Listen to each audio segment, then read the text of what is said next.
And welcome to our Pulse Roadmap recording, coming to you live each week like we normally do. For those of you who haven't been with us before, I'm Tom.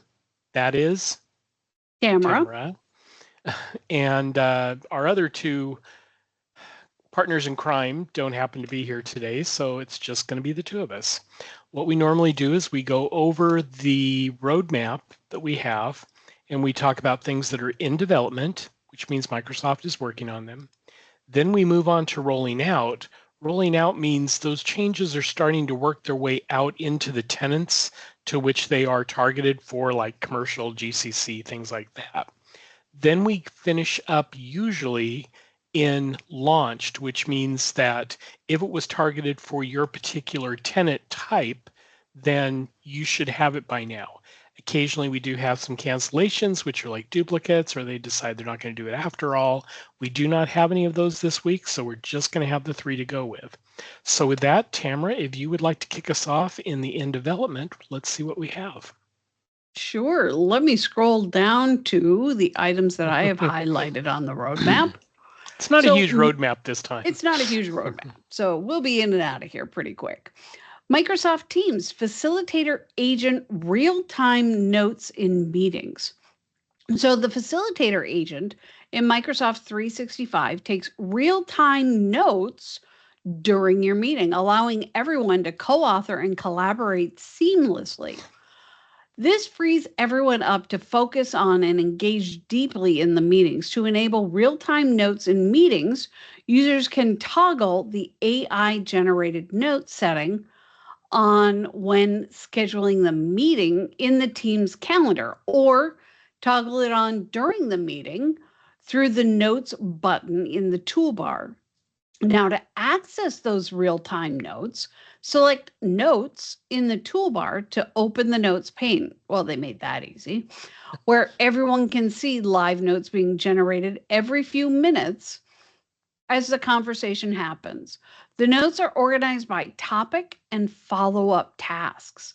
So, this is coming in March of 2025. I'm excited for this. This Now, sounds it because my does. note taking in meetings, I go back to look at it and I'm like, huh, Yeah, yeah.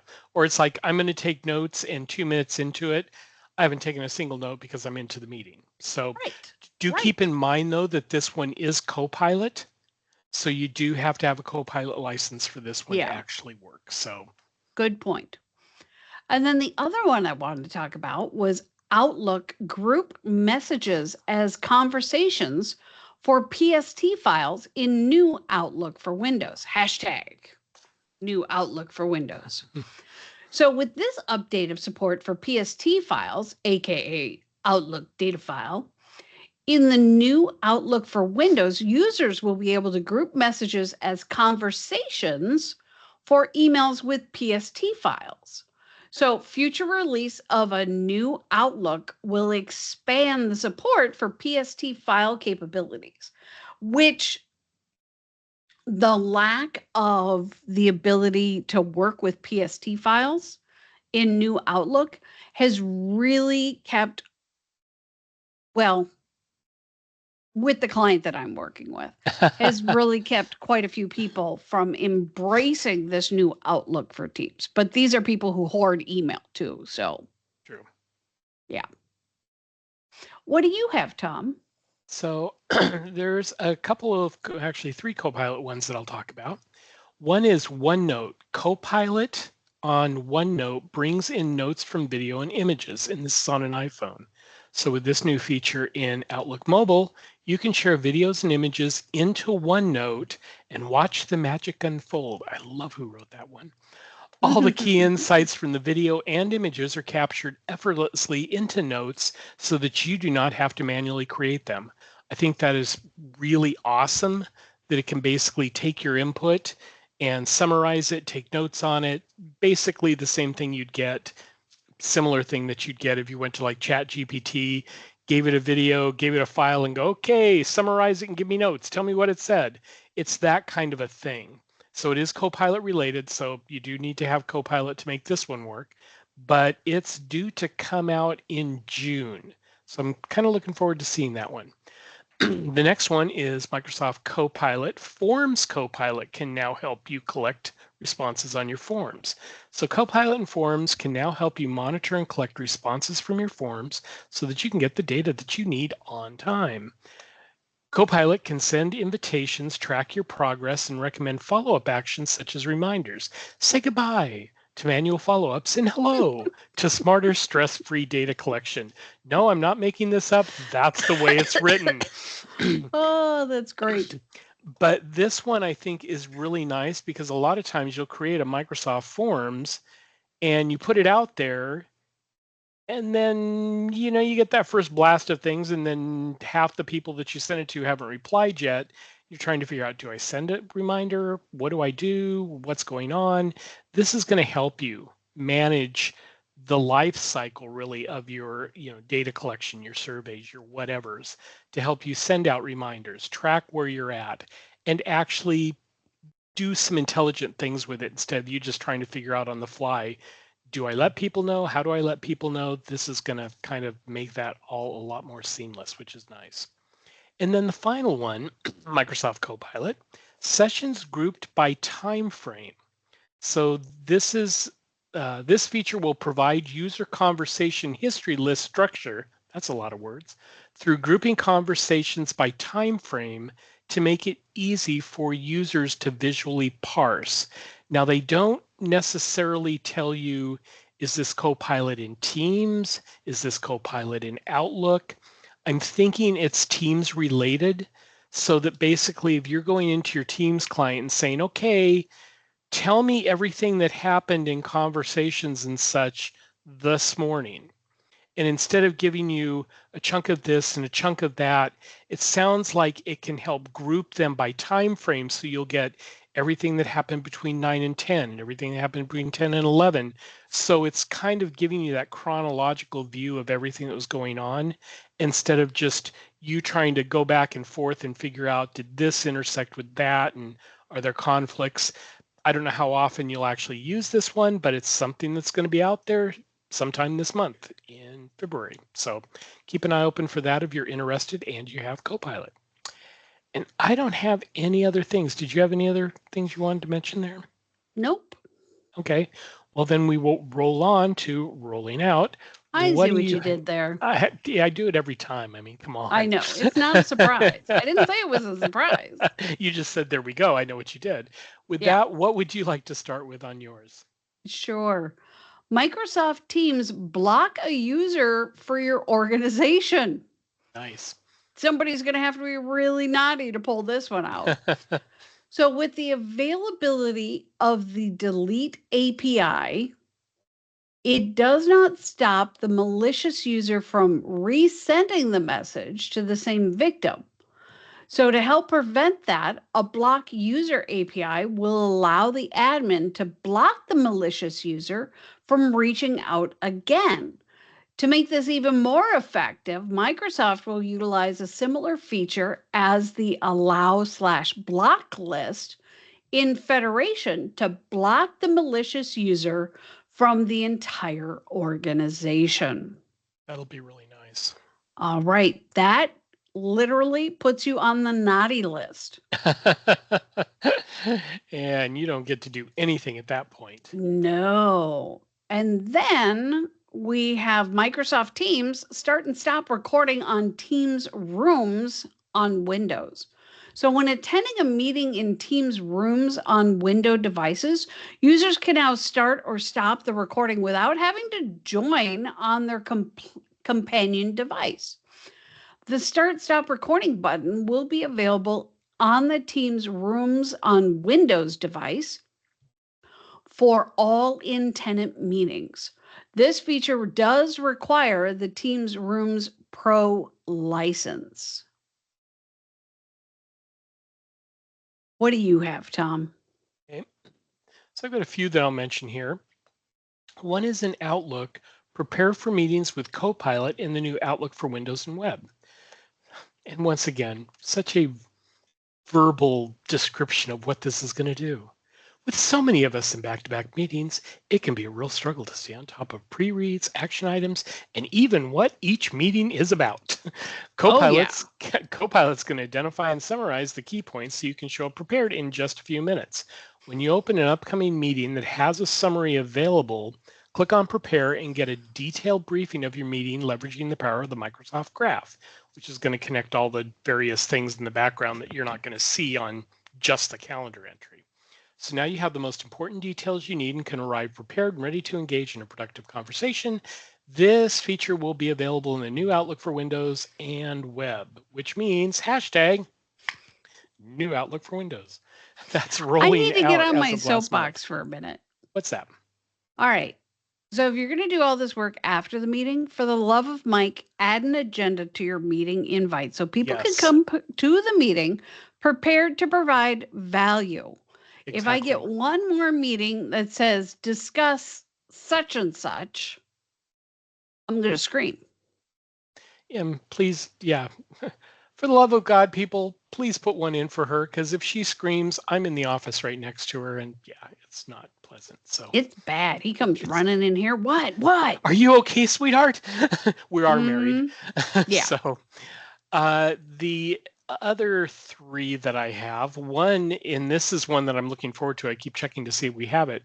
Microsoft Teams, resize team windows in left and right Yeah. panes. Adjust the size of your Teams panes to prioritize what is currently most important to you, and or snap and resize the Teams windows with Windows 11 snap layout so you can view multiple applications side by side. This means you can multitask more effectively now. During But meetings. during meetings. But I think it's nice in the fact that you're not stuck with just the regular size that they give you, that you actually do have some options to resize and to be able to have multiple panes sitting out there so you can have chat and people possibly open at the same time. That is really cool. Which I think is so important. And to be Yeah, able to size it down so when people are presenting, you can actually read what's on their screen. exactly. Exactly. So that's a good one. It's coming out in January, which means it's probably really close for Now, you having it. Yes. And it is coming out to worldwide. Government tenants don't have that one quite yet. Then we have a yeah, I'm sorry. Then we have a couple of Outlook ones that are related to each other, and it has hmm to do with calendar categorization. Bad one to say. I'm like, hello. Hello. Delegates can now create new categories for the account owner's calendar. For those of you who are admins to a number of people, you're going to love this one, and so is the person you're doing the admin for. Delegates can now create new categories on behalf of the person who granted them permissions. They can also apply said categories to the calendar of that same person who granted them permissions. Delegates can view the list of the delegators' categories Holy cow. yeah, I know there's a lot of weird words in there, by visiting the accounts category page of the settings window and selecting the delegator's account from the dropdown. Hashtag new Outlook for Windows because we need a little humor in there. And then the other one, which is very similar, and that is category management for delegates. This allows mailbox owners to grant category management to delegates when sharing a calendar. So basically, you can share your calendar. You can say, hey, I'm sharing it with you, my delegate, and guess what? I'm going to let you do some category management for me. So I think they're very similar in nature, but yeah, you're going to be able to have somebody else work with your categories in your calendar instead of you having to do all that yourself. That was set for a January rollout, and it's coming to worldwide and GCC. So keep an eye open for that if calendar category delegation has been a pain in your butt. So that may be coming to an end. And with that, we do now launch into launched. I didn't even plan that one. She just shakes her head. She has to live with this all the time. It's It's okay. I awesome. love him. Good thing. What would you like to cover in launched, my dear? Several things, my love. Okay. Microsoft Teams, custom names for Teams panels. So admins can now use the Teams Rooms Pro management portal to assign a custom name to their Teams Room Pro or their Teams shared device licensed panels. This new name displays on the panel's home screen replacing the global address book name that appears in Outlook or in Teams, which I think is going to be a lot more intuitive. Now, that is rolling out to the That's actually worldwide, launched. Yeah. is launched for worldwide and GCC. So some government love on the low scale. And then Microsoft Teams updated hyperlink insertion. I haven't seen this yet. You can now insert a hyperlink in your chat message text in fewer clicks. Select the text you want to display and paste the URL without needing to use the traditional hyperlink dialog box. I think that is so cool. That is cool, but seriously, it saves you 2 clicks.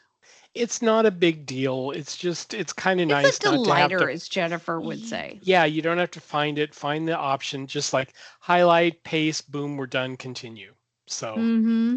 I like it. And then there were 2 more that I wanted to cover. Microsoft Teams automatically set workplace presence to the building level in Teams. When you connect to peripherals in a bring your own device room or a bookable desk, your workplace presence in Team will automatically be set to the building level if you and your admin have given permission, simplifying coordination with others and enabling AI assisted booking in the future. Now, just a warning, Yeah. if you take that last one, we're completely done. All right. I'll leave one for Tom. Thank you, because I did not have any other ones highlighted to go over. And that is, Okay. Go ahead, Tom. What do you want to talk about in launch? yay me, Planner, Unified Planner tab experience in Microsoft Teams. With this unified tab experience, you can now create and add any basic or premium plan to a Planner tab in Microsoft Teams. To try it, go to any Teams channel and search for Planner after selecting the apps icon. That is coming out to Teams and Planner worldwide, and that should be out launched, should have been launched last week. So yeah, if you want to play with Planner and you put those little tabs that have a Planner app in them, you've got some more options to play with now. So that's cool. Anything else that you want to cover before we call it a meeting? Add an agenda to your meeting invites. For God's sake, please do that. I do not want to listen to her scream. With that, everyone, thank you for joining us. We realize that your time is very important, and we're very happy for you to give us some of it. So with that, everybody have a great week, and we will hopefully see you again next week when we do this all over again. Bye, everyone. Bye now.